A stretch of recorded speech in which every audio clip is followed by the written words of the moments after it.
Welcome to Live Service, the internet show where I sit here and talk for something, about something for however long I see fit, or until I'm blue in the face. If you're familiar with the channel previously, or you watched Live Service beforehand, it was a podcast that I hosted with 7-Bit Brian, because we both wanted to talk about things on a weekly basis, but we just kind of didn't always have enough time to meet up when we wanted to and talk regularly. Our schedules were always kind of conflicting or whatever, and maybe that talk show will come back. We've tried it twice now, and I still want to do like a podcast, like long form sit down and talk about, but I want it to be about something specifically, and I don't know yet. The live service show, I thought I wanted to keep the name because I really liked it. And I thought it was also really, really fitting because I just want to sit down and talk about whatever I want to talk about. A huge array of subjects, like from all kinds of different parts of the gaming industry. And that really kind of fit the live service theme because it's about my thoughts and ideas and news and video game opinions and stuff like that. And I still want to do reviews. And I feel like this helps me bridge a gap and get a lot of my thoughts out in the interim of things. So this is what this is. I have no idea how long these episodes are going to be. I think these episodes are just going to be as long as I want them to be, or until I'm done talking for that day and get everything out of my system. God damn it. So we're playing Season of Discovery in World of Warcraft today, and it's not going to be, the game that I'm playing isn't going to be World of Warcraft every day. It's going to change. It's going to be WoW, it's going to be Destiny, it's going to be a lot of live service games. I think I'm going to try to stick to that trend. I'll be playing a live service game while talking about whatever the hell I want to talk about.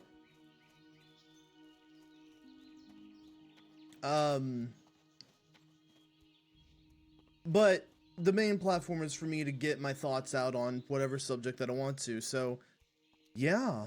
Hi, welcome. It's been like a while since I've been able to have a sit-down conversation with my channel, with you, the viewer. We've been through some ups and downs. The channel's gone some places and then went away from those places really fast. We used to produce a lot of content around here, and we used to get a lot of views, and we don't do that anymore. And I'm okay with that. It doesn't bother me. Sure, do I miss getting a lot of viewers? Yeah. But I'm not gonna, that was then, this is now, and I still enjoy making content. Oh, fuck that guy. So we're playing Season of Discovery, which I guess World of Warcraft nowadays has become a live service game, weirdly enough, with how regularly I mean, they have big expansions, but yeah, it is kind of live service for all its intents and purposes. Much like Destiny is, you'll definitely see some Destiny on here from time to time. Maybe I should just stay around in one place. So, Season of Discovery, like, I've been playing a little bit of retail, and I've been enjoying it, and I started to play hardcore. I didn't like hardcore that much, and I don't want to keep invested into hardcore. It wasn't that fun for me.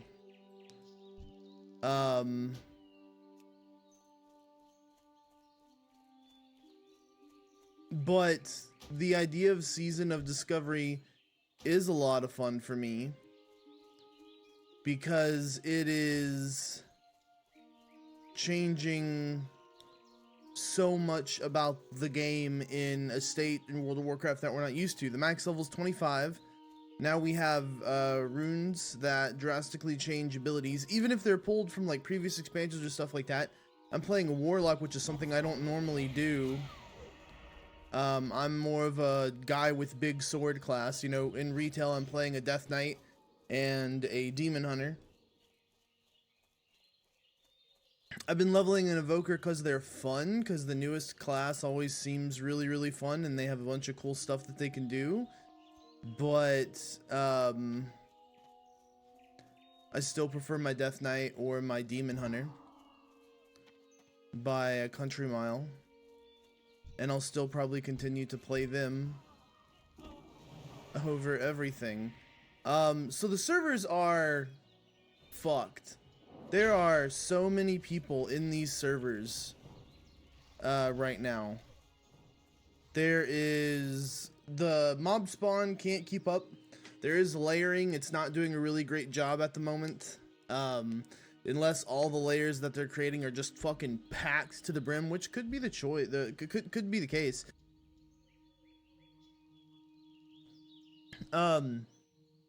Yeah, but it's new, it's unique, and it's interesting because there are already things at level 8 that I'm seeing and recognizing, and I'm like, I've never seen that in World of Warcraft before. And people are finding more and more stuff, so it seems like they've done a lot more than just add some sparing bits of content here and there. So I'm in it for the long haul. I mean, hitting 25 on a classic character is not a huge commitment. So I'll probably play multiple. All of my names are in horrible taste, and they'll continue to be. Succubus. We have Yifford, who's a druid. We have a paladin called Pre-DK. I wanted to name him Bubble Boy, but that was taken.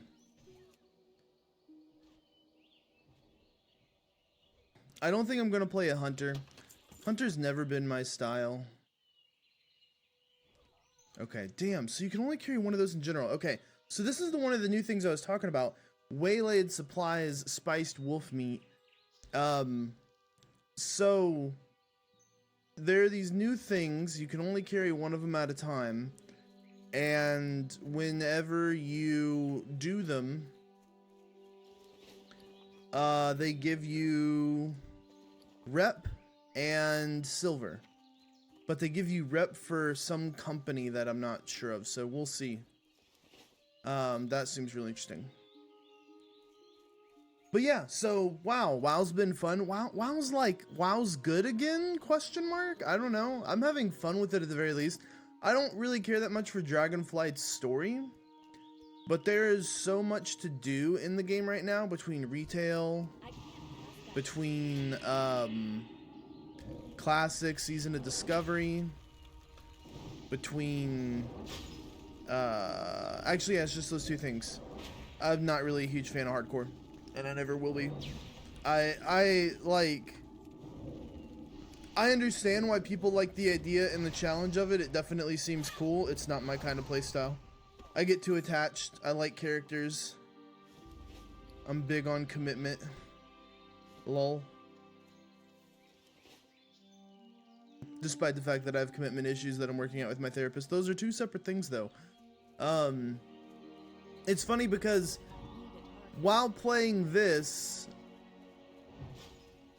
all I've been like, I've wanted another big, fantastic, whimsical MMO that just takes my breath away. You know, like, I want something to wow me and make me want to wake up and play it for 16 hours a day and risk losing my job. You know, nothing's done that in a really, really long time. Nothing's enthralled me that much for quite some time. And that sucks. Ooh, ominous tome.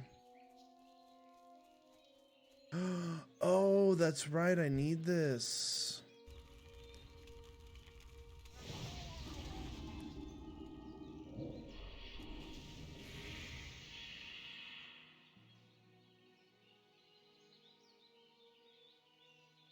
Huh, I bet you there's a tome you can get from him. I don't know who's it for. It may not be for warlocks. That's interesting. The format of the show, like, I want your feedback, because sometimes I may decide to edit things and put stuff up. I may make that like see-through and just like post live service, you know, everywhere. I'm not really sure what I want to do yet. Actually, I think I can go ahead and just, since we're here, can I do this? Oh no, it's black. It's a black background. Damn it. What if I turn the transparency? Filters? Live production. But anyway. So yeah, there's a lot of really interesting things going on in the gaming space right now that I want to talk about. And I don't have the time or the space to talk about it normally. And so here we are. One of those things is just how good some damn games are, or how all of the Game of the Year stuff is going for everybody. Like, we have the Game Awards coming up, and I feel pretty confident that the Baldur's Gate is just gonna clean sweep. Because they're still adding content to that game. Like, we're getting, the patch 5 just came out for Baldur's Gate 3 that has the epilogue in it. And that epilogue is 6 months after the ending events of the game, which I won't talk about for spoiler reasons, because if you haven't played it, you should go start playing it. If you haven't finished it, I can understand, because you can spend 200 hours on a single playthrough if you're trying to do everything you can. My first playthrough was like 130, 140 hours. And then I want to do a second one, but I think I'm going to wait until they add a bunch of content. And they're adding so much content right now, I'm like, well, shit, maybe I'll do it sooner than I thought. And there's mods that let you play it like a BioWare RPG, which I'm just like, that's amazing, and definitely how I'm going to play that from now on. Because that... There's so many conversations you miss because you're zooming around the map or whatever that I've noticed when I was playing my first time through.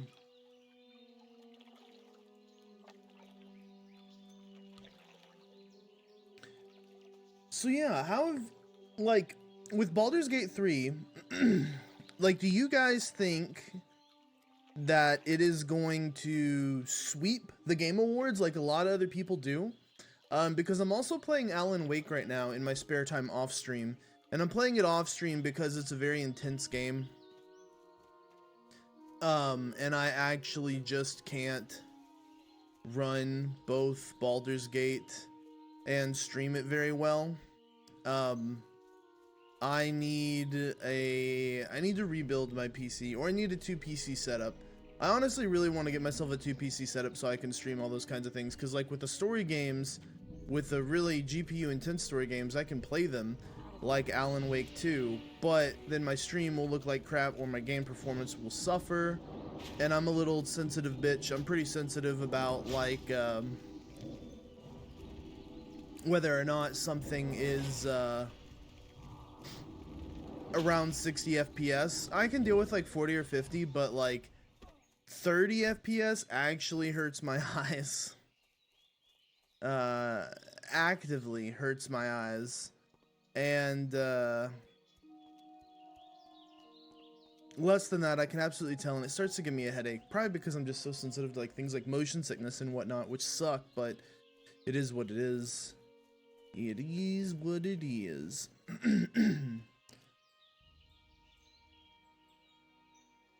But Alan Wake is interesting for me because playing through that game, I do not think Baldur's Gate is telling a story as good as Alan Wake is. I legitimately don't think it is. Don't get me wrong, Alan Wake told a really great, Baldur's Gate told a really, really great story. It did. There's no question in my mind about that. But the uniqueness in the way that Alan Wake is telling its story is what is fascinating to me. I really feel, and maybe this is a bit presumptuous, I really feel like it's the first game that said, wait a minute, I'm a video game. I don't have to follow the narrative rules of a book. I can do weird, creepy things like this. And I can't talk about any of the cool things that it does because it would actively be spoilers. But to suffice it to say, I think Sam Lake is a real genius, and he understands that, hey, it's a video game, I can kind of do this in a very unique kind of way or format and tell this story. And oh no! But yeah, Sam Lake, the writer of Alan Wake, he understands, like, I can do this in a very unique way. And he totally does so.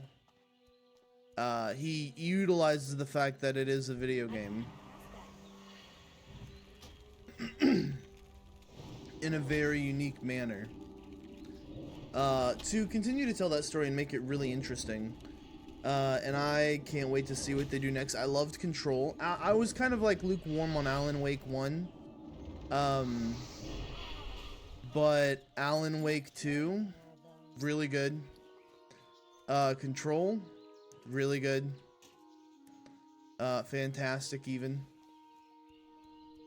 And yeah, I'm very excited to see what comes next.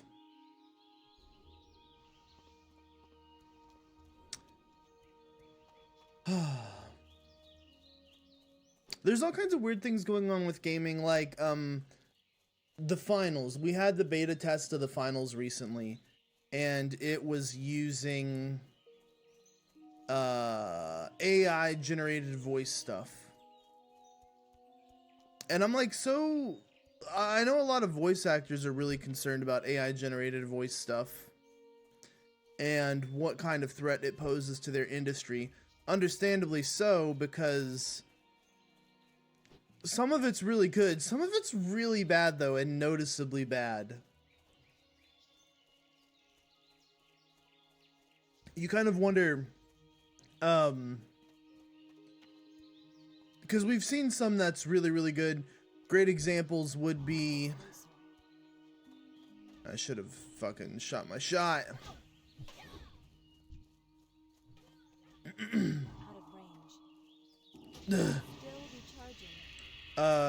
Great examples would be, there's a World of Warcraft add-on that lets you, it just plays quest text and it reads it to you in that character's voice.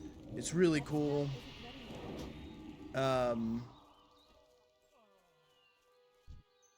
It's really unique, I think. Let's see, can we disenchant? We probably can. Hell yeah.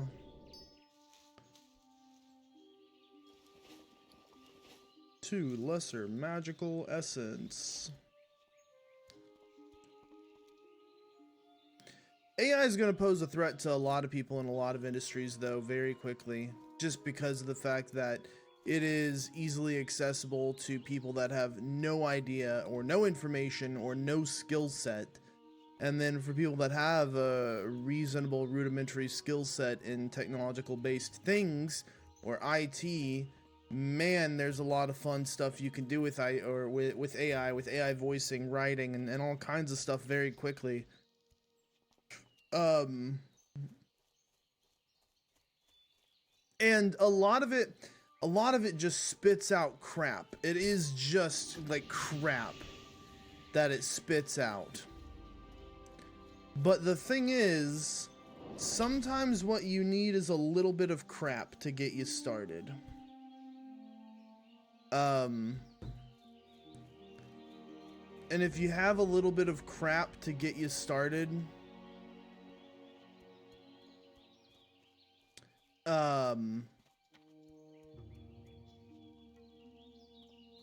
it gives you ideas and generates, you know, more. It spins the wheels a little bit so you don't have to, and then, you know, suddenly you find traction on something and it generates more ideas and you keep going. And look at these guys. We've been watching these guys trying to figure this out for I don't know how long now. It's quite funny, actually.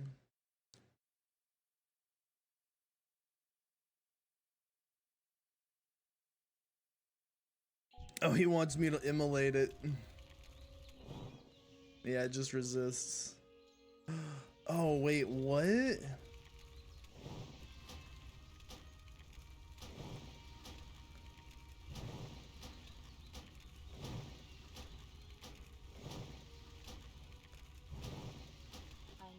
Are we doing something? We are!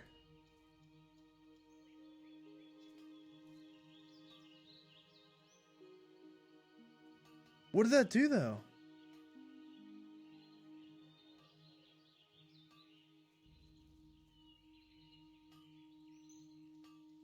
What did that do, though?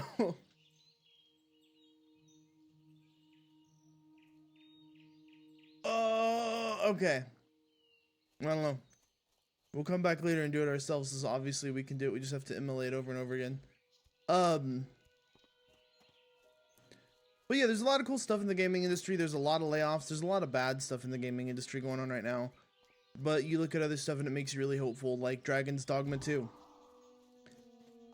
Dude, that game to me looks fucking phenomenal.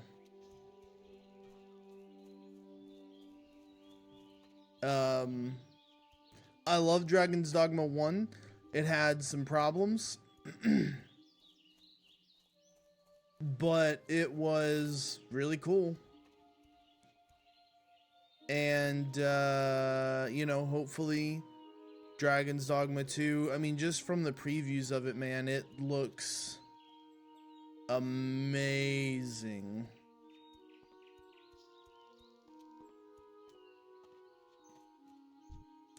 You know what? Yeah, let's invite these guys.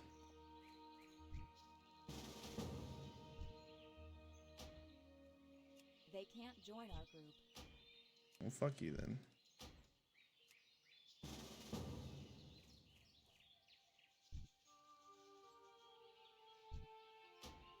They can't join our group.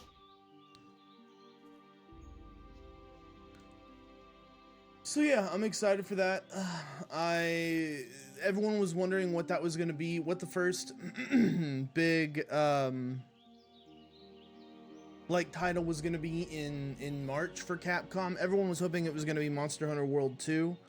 I think that's probably still like heavily under development, and I think we will get that eventually, but you know, not yet. Destiny's in a really rough, weird state, but I'll wait to talk about that until we're playing Destiny one of these days, which probably won't take too long. I think I'm going to try to keep the format of the show on a weekly basis. Maybe we'll do more than one episode a week, who knows. I do want to try to put out an episode a week, probably on Friday mornings, going into the weekends, of just me sitting here talking about, you know,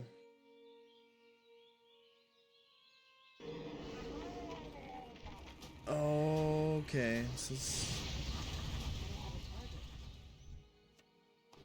yes,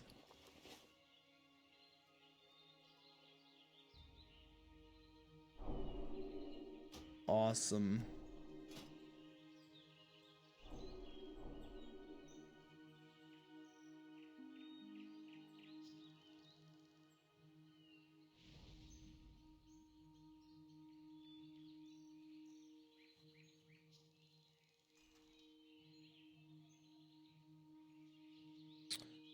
Sweet, okay. So we can either use that or Haunt. We're gonna try Chaos Bolt for a bit. Haunt's a really cool ability, especially with its auto throw. Chaos Bolt's a 2.5 second cast time. I like having at least one auto throw ability.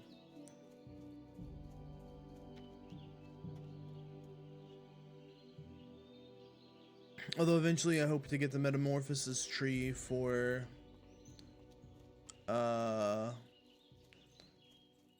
Warlock. The Metamorphosis Ruin will hopefully allow us to do the Demon Transfer to do a lot of cool things. But yeah, we'll talk about Destiny another day whenever we're playing Destiny. There's so many other cool things to talk about right now. So many weird or bad things even, like Konami's remaking Silent Hill 2. Which man, fuck Konami still to this day, but people are gonna give them money and fucking oodles and oodles and oodles. It's such a shame that Kojima didn't get to finish, whatever PT was, the next Silent Hill. Because that was obviously going to be some fucking crazy ass world banger of a game that was just going to terrify the pants off of everybody.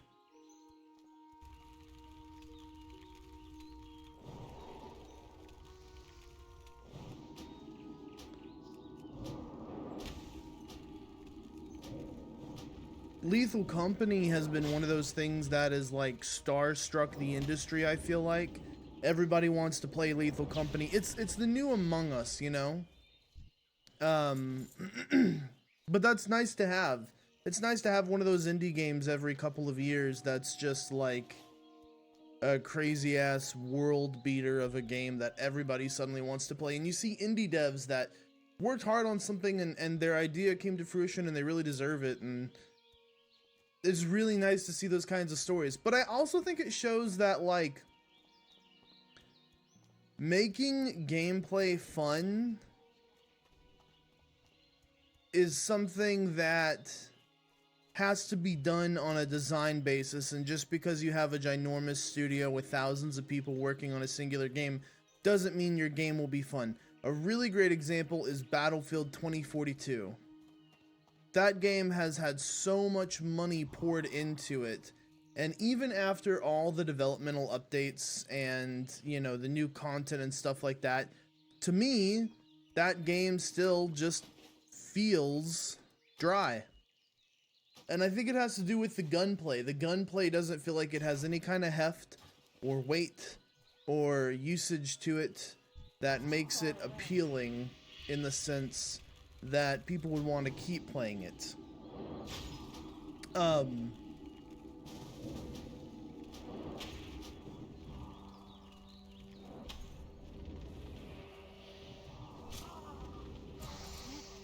But it's doing better.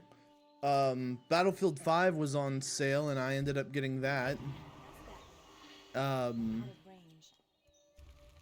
And I will probably go back and play that because they've added so many things to that game and they've updated it so many times.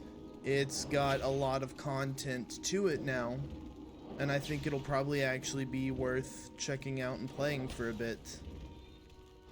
And that's exciting, I think.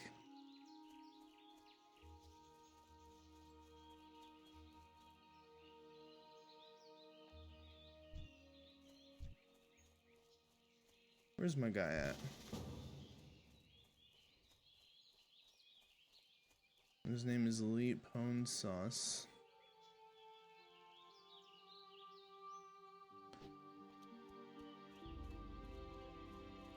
And then there's also The Day Before, that's coming out December 7th. And man, do I think that game looks hella interesting. I think The Day Before is going to possibly... there's no way it's not a shit show, right? Like, it's these South Korean developers that delayed a game for a year because they didn't have the trademark copyright infringement rights to it. But they were notified that they didn't back in the middle of 2022, which they hadn't delayed their game by then. They delayed it in the winter of that year. No, they delayed it in the spring of 2023. They knew they didn't have the rights to that for almost 8 months before they delayed it, quotation marks. there's so many. It's so interesting to me. Like, it's such a weird conundrum of a story, you know, because it's like they knew they didn't have the rights, but they still hadn't delayed the game. And I wonder what there's some fucking weird shit going on there. And then combine that with the fact that some unknown person in South Korea got the name and they didn't. Like, how'd that happen? And then magically they do have the name now. They've secured the copyrights again. They're ready to go, and they're going to be making the game, producing it on December 7th. Right, so problem solved. So, like, did you pay the guy off? What, is he a part of your like, what the fuck happened, you know? But we don't know any of that. So I think that game is only gonna be vaporware. I actually no, I don't think it's gonna be vaporware. I think it will be a game. I do not think it will be a functional game. I think it will be a utter fucking mess. I think it'll be bug-ridden and riddled as can be. And it's just because of the reputation these pop-up Asian studios have. Chinese and Asian studios have this reputation of popping up and delivering a really bad quality game that's usually some kind of asset flip, trying to turn it over for money, and then abandoning it 6 months later. And this studio is actually no different. If you go look up Fantastic Q or whatever their name is, they have a reputation for just abandoning games when they move on to their next, the new shiny puppy, right? Like, they're literally like, you know, a child. They're like, ah, this puppy now. Ah, this puppy now. And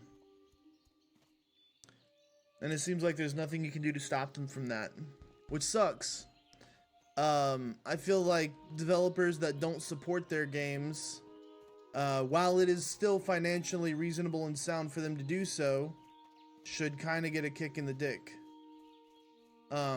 It's understandable if it's not reasonably or financially sound, but like, maybe I'm just getting old. I'm so sick of early access, dude. Every time I hear early access, I just roll my fucking eyes. Even if the game has early access with good intentions. Like, even Baldur's Gate 3, when it was early access, dude, I rolled my fucking eyes. I was just like, bro, early access again? That's...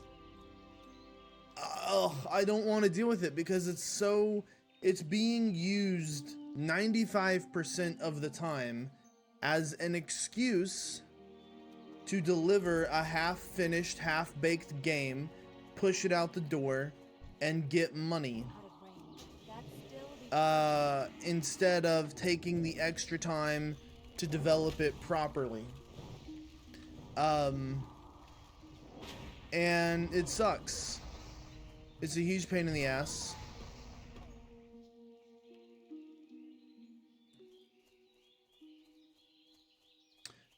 And games often come out and have a lot of steam out of early access, but that steam is very short-lived, and they die slow deaths over months and months. And then the game's not supported anymore, and it has no player base, and everyone wondered what happened.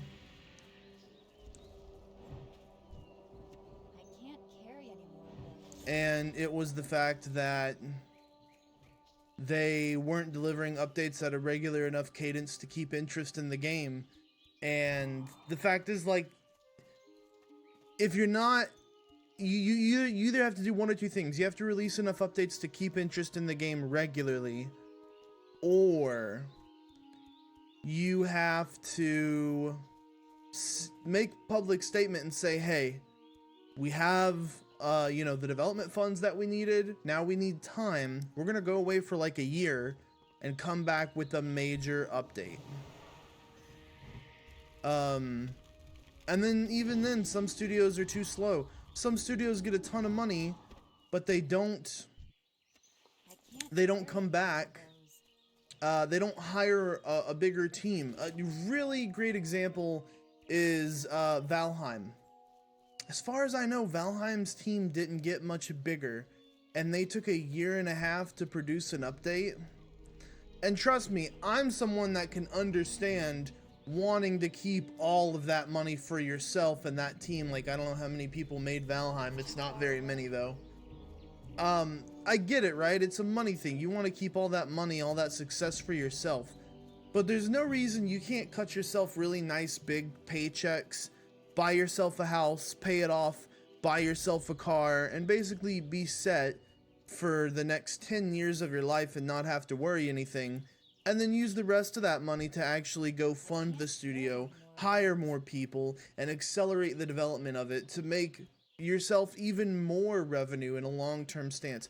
I think too many people think short-sighted in terms of developmental, like people look over developmental lines in like 1 to 2 years instead of 4 to 5 years. They don't look at the health of the company and what it will be in 5 to 10 years. They say, well, like, are we going to make our sales quota next quarter? Because if we don't, then we're doomed. And that's not the truth. It's the corporate truth that they just bullshit their way through to try to get people to pay them more money. Corporations, man. They are killing... They're killing so much.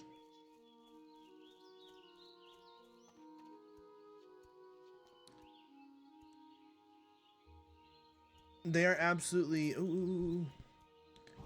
Corporations are experiencing these record profits. They're making more money than ever off the back of COVID. They're stockpiling all this cash. And this goes back to the gaming industry. I mean, this applies to tech, to just corporations in general, but especially in the gaming industry right now. They're making these record profits, and then they lay a bunch of people off. And it's like, but didn't you guys just make a bunch of money because of us? Yeah. So can we have some? No. Instead, I don't get to have my job. Yeah. Why? So we can keep all the money. Like, there's no world you live in as a capitalist where you can pretend like, hey, we hired these workers, exploited them, made a bunch of money off of them, then we fired all of them and kept all those extra profits, and we didn't give them a pay raise. We didn't even pay them the same. We just straight up fired them because we were afraid to lose all that extra money that we made. We didn't invest it in making their jobs easier. We didn't, this has turned into a capitalism. This has turned into a capitalism rant. But yeah, no, it's very frustrating to see the current economical state of America and just, you know, a lot of corporations and IT in general. And for people to think, oh yeah, that's good. Capitalism to this extent is good. The nation ruled by capitalism. Capitalism is good to a point. That point ends when they stop investing the profits into making the jobs easier for the worker. Which is what Bungie did. Oh man. But yeah, like I said, we're gonna wait for the Bungie talk till an episode of live service where we're actually sitting there and playing Bungie.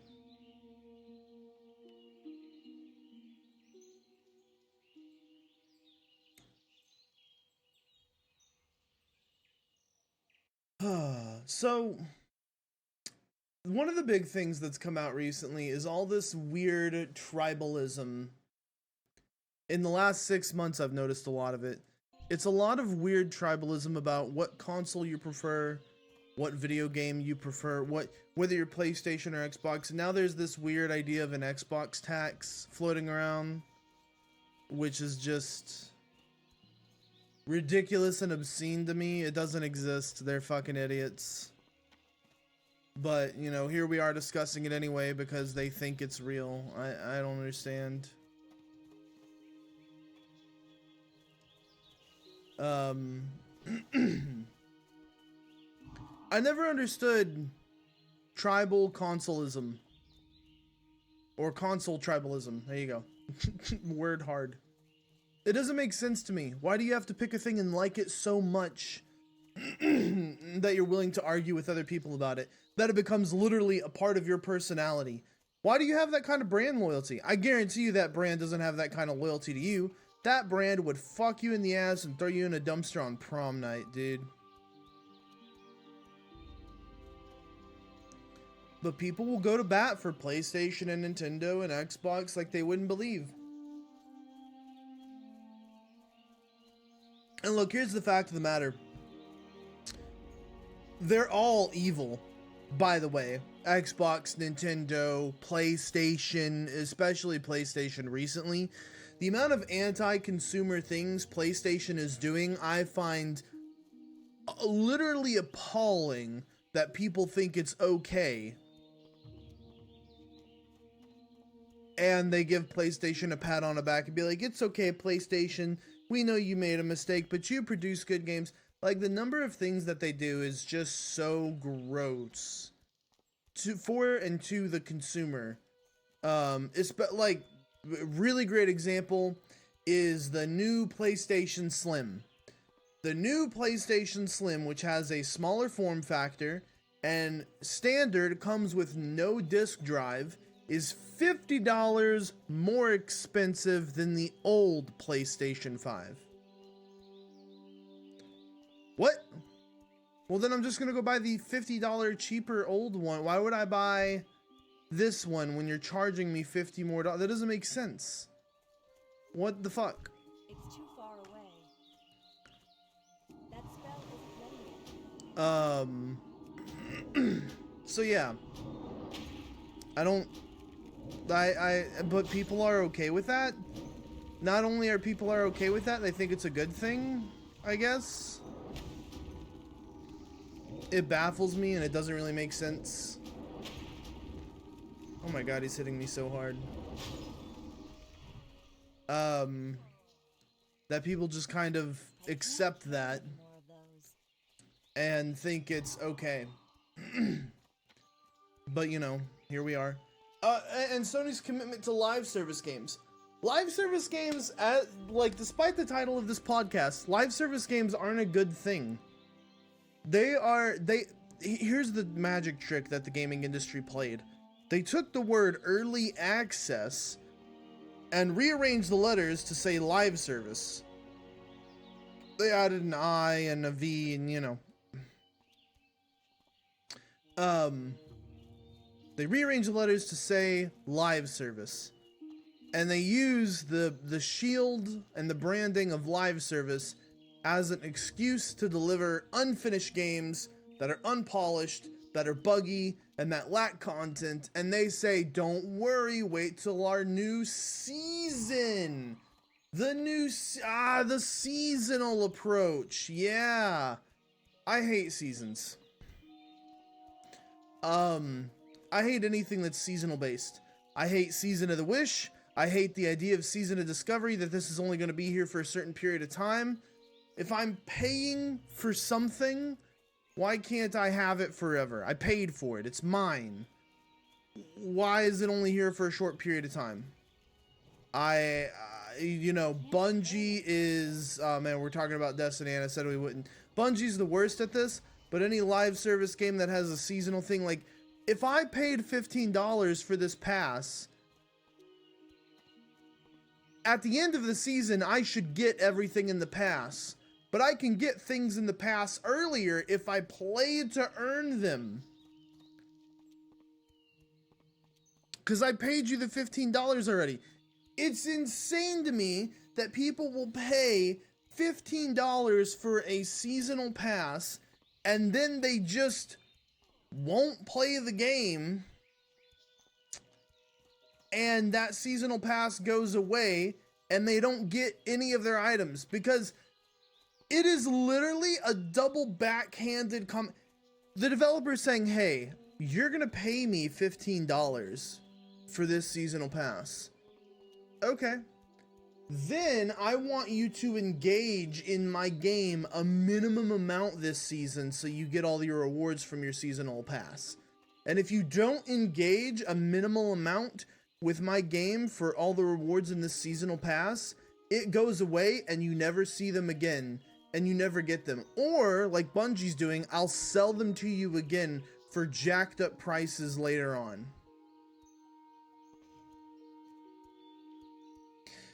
Halo's doing seasonal prices correctly, very correctly. Halo Infinite, despite what you think about the game or how you like or dislike the current state of it, what they're doing with their seasonal content makes a ton of sense.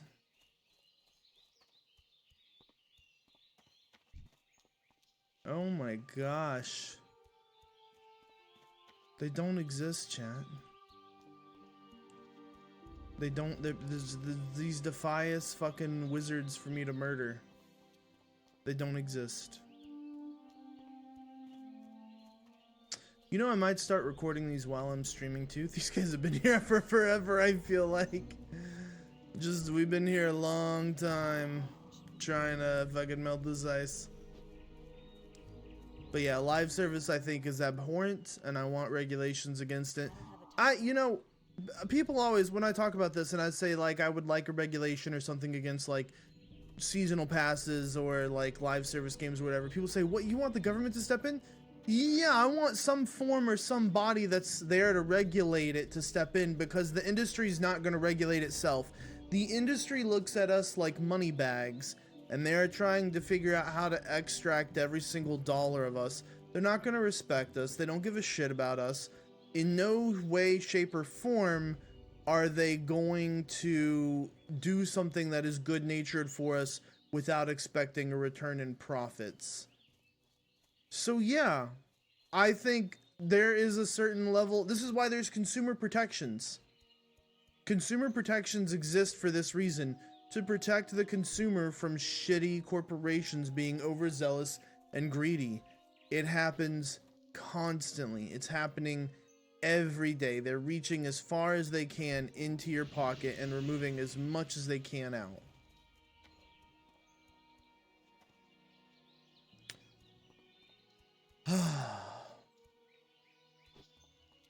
I got winded on that subject. It really takes it out of me. But yeah, there's a lot of weird, there's a lot of good, there's a lot of bad. I guess a lot of the good that we're getting this year is all of the games that have come out. Subsequently, like, some of the games weren't that great. Like Starfield was just mediocre. And now Starfield is on Steam defending their game to Steam reviews over and over again.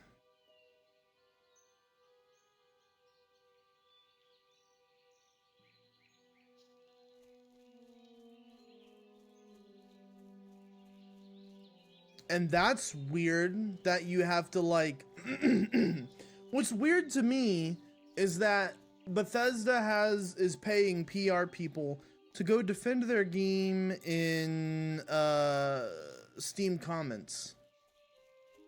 Like, first off, a lot of these people are like focusing on valid criticisms, like constant loading screens are fucking terrible.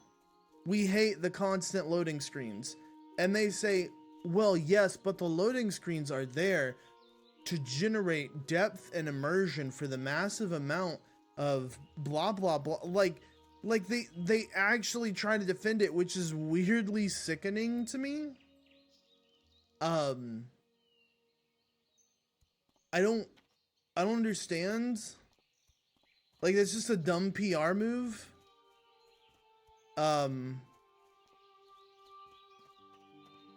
You know, Pete Hines left. I didn't think it would go to shit that quickly. Although I guess Pete Hines was more in charge of like marketing and stuff like that. Look at this silly little mage. God, there's so many people still here trying to get this. But yeah, Starfield was massively disappointing for me from a gameplay perspective. Like, and especially coming off the back of Baldur's Gate. but not even just coming off the back of Baldur's Gate, like coming off the back of Baldur's Gate and Alan Wake 2 and Zelda, where Baldur's Gate made player choice matter, told you a great fantastical story in a huge 120-hour playthrough to your mind's content.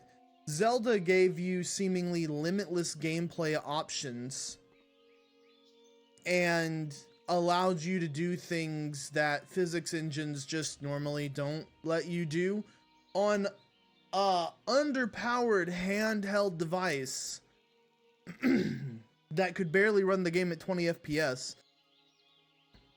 And then they compressed it so much that it was only 16 gigs.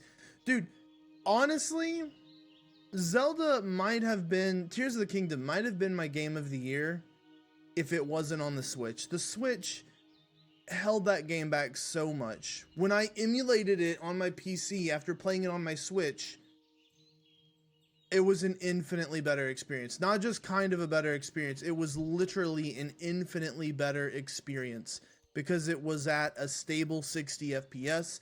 It was absolutely fucking gorgeous in 4K. And I got to play it on a controller, on a big screen, sitting down in my living room and relaxing, and it was amazing. And for Nintendo to force their developers to make it on this little itty bitty console to subsidize their profits is honestly shameful of the type of stuff Nintendo could put out.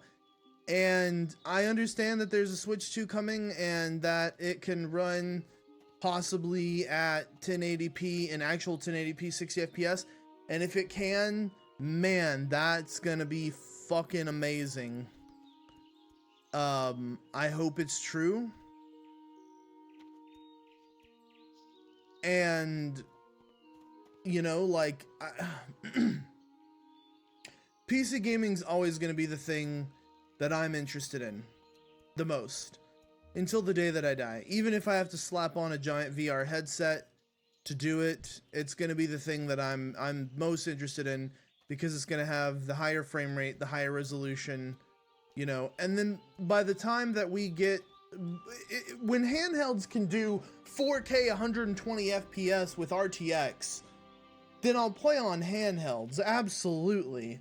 But then the screen size is too small and my eyes are old and I don't like straining them and I have astigmatism and I want to get LASIK already. And am I getting old? I feel like maybe I'm just getting old. I went to go get my hair cut a couple of days ago and there was a kid riding his bike around in front of the barber shop with a boombox, a Bluetooth boombox. Fuck, the moment I look away, a Bluetooth boombox slung over his shoulder, just blasting music as loud as this fucking thing could, just boom, boom, boom. And I mean, like, it was like this little bassy thing vibrating on his fucking shoulder, you know?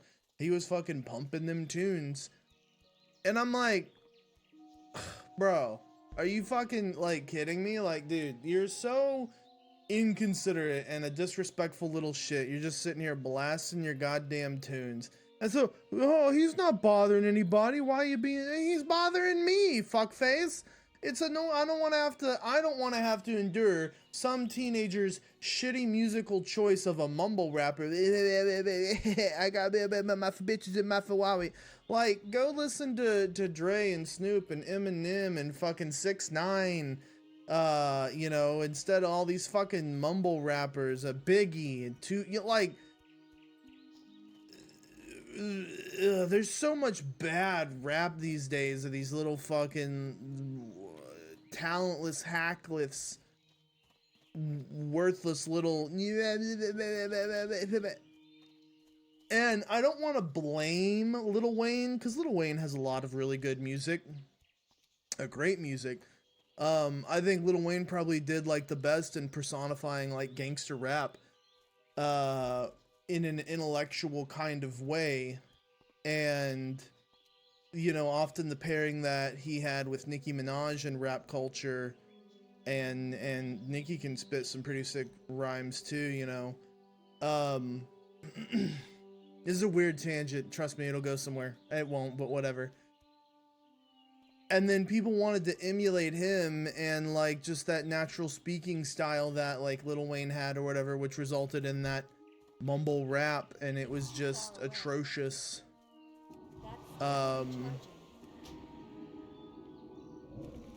So yeah, I don't know. I think there's bad music in every category. I don't listen to country. Country's the one kind of music like I just can't fucking stand. Country annoys the shit out of me. But in general, a huge portion of rap annoys me because it's just like low quality. There's a lot of great rap out there that has some fucking great thumping ass beats and that takes its time, and you know, like there's clear effort and stuff into it. But there's so much low quality fucking shit coming out of here these days. Oh, did I say 6ix9ine? Holy shit. Earlier, fucking yeah, no, 6ix9ine, fuck that guy. I was thinking of a Tech9. That's who I was thinking of. Yeah, Tech9. God damn, I said six. Bruh, almost had people like 6ix9ine can go fuck himself too. How hard is it to stay out of trouble?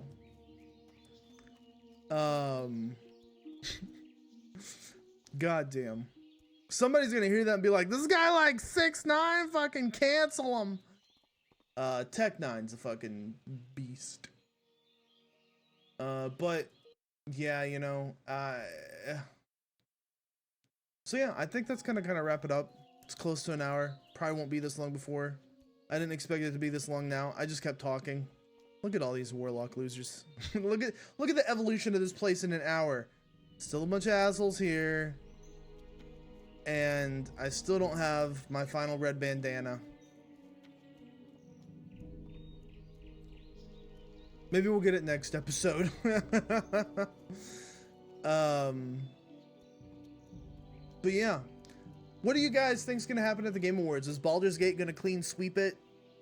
What game is your game of the year? We're almost there. We're 30 days left. There's not a whole lot of other big titled games that can come out at this point. I mean, if Owlcat's Rogue Trader is your game of the year, it's not here yet, but you know, it's a 40k Warhammer RPG thing. I don't suspect it's going to be mini game of the years, but it could be some. Yeah, I think that's going to do it for me. Thank you for watching this episode of Live Service.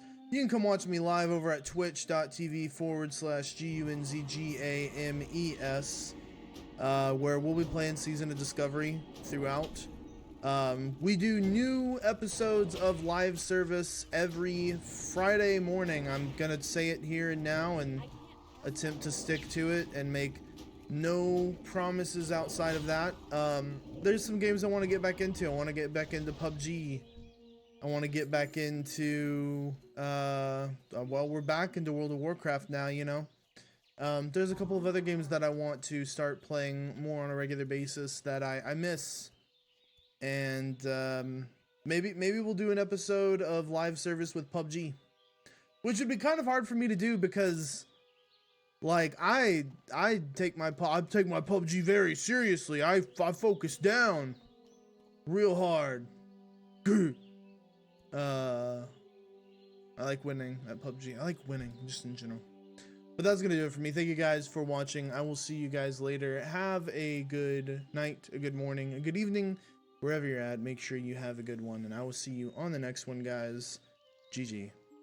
Later.